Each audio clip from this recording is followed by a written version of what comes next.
जय श्रीमन्नारायण। क्या आपने कभी सोचा है कि जो स्वयं ब्रह्मांड के पालनहार हैं, जो त्रिलोकी के स्वामी हैं, जिनके एक संकल्प मात्र से सृष्टि चलती है, उन्हें भी कभी धन की आवश्यकता पड़ सकती है? आज हम आपको भगवान विष्णु की उस अद्भुत लीला के बारे में बताएंगे जब उन्हें अपने ही विवाह के लिए धन के देवता कुबेर से कर्ज यानी उधार लेना पड़ा। ये कथा है त्याग, प्रेम और अपने भक्तों पर भगवान के असीम विश्वास की। इस दिव्य कथा का आरंभ तब होता है जब एक बार भृगु ऋषि त्रिदेवों की परीक्षा लेने निकले।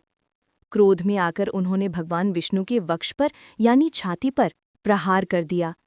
भगवान विष्णु ने तो ऋषि को क्षमा कर दिया और उनके चरण दबाने लगे, पर उनके वक्ष में निवास करने वाली माता लक्ष्मी इसे अपना और अपने स्वामी का अपमान समझ बैठीं। वो श्रीहरि से रुष्ट होकर वैकुंठ धाम त्याग कर पृथ्वी पर कोल्हापुर में आ बसीं।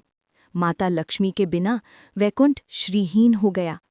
भगवान विष्णु भी उनके वियोग में व्याकुल हो उठे। वे उन्हें ढूंढते ढूंढते पृथ्वी पर आए और आंध्र प्रदेश की शेषचलम पहाड़ियों पर, जिसे हम आज तिरमाला कहते हैं, श्रीनिवास के नाम से घोर तपस्या करने लगे। उनके पास न वैकुंठ का वैभव था, न कोई राजसी ठाट-बाट था। वे बस तपस्वी का जीवन जी रहे थे।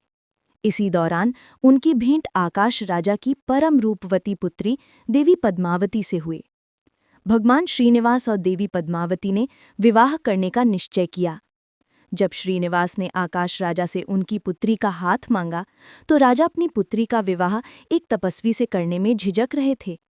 एक राजकुमारी के विवाह के लिए अपार धन संपत्ति और राजसी वैभव की आवश्यकता थी, जो उस समय भगवान श्रीनिवास के पास नहीं था। तब अपने विवाह को संपन्न करने के लिए और अपनी भावी पत्नी को राजसी सम्मान देने के लिए भगवान श्रीनिवास ने देवताओं के कोषाध्यक्ष यानी धन के देवता कुबेर का आवाहन किया। उन्होंने कुबेर से अपने विवाह के लिए धन उधार मांगा। कुबेर ने भगवान को 1 करोड़ और 14 लाख स्वर्ण मुद्राएं दीं कर्ज के रूप में, पर इसकी शर्त थी। शर्त ये थी कि भगवान विष्णु कलयुग के अंत तक इस ऋण का केवल ब्याज यानी इंटरेस्ट चुकाते रहेंगे। भगवान ने अपने भक्तों पर भरोसा करके ये शर्त मान ली। इसी धन से भगवान वेंकटेश्वर यानी श्रीनिवास और देवी पद्मावती का ब्रह्मांड का सबसे भव्य विवाह संपन्न हुआ। और कहते हैं, उस दिन से लेकर आज तक तिरुपति में विराजे भगवान वेंकटेश्वर अपने भक्तों द्वारा दिए गए दान से कुबेर का वही ऋण चुका रहे हैं। भक्त जो भी सोना, चांदी या धन दौलत मंदिर में चढ़ाते हैं, वे असल में अपने प्रभु को उनके ऋण से मुक्त कराने में सहायता कर रहे हैं। देखिए, भगवान भी अपने भक्तों के प्रेम के कितने अधीन हैं। जय गोविंदा, जय वेंकटेश्वर।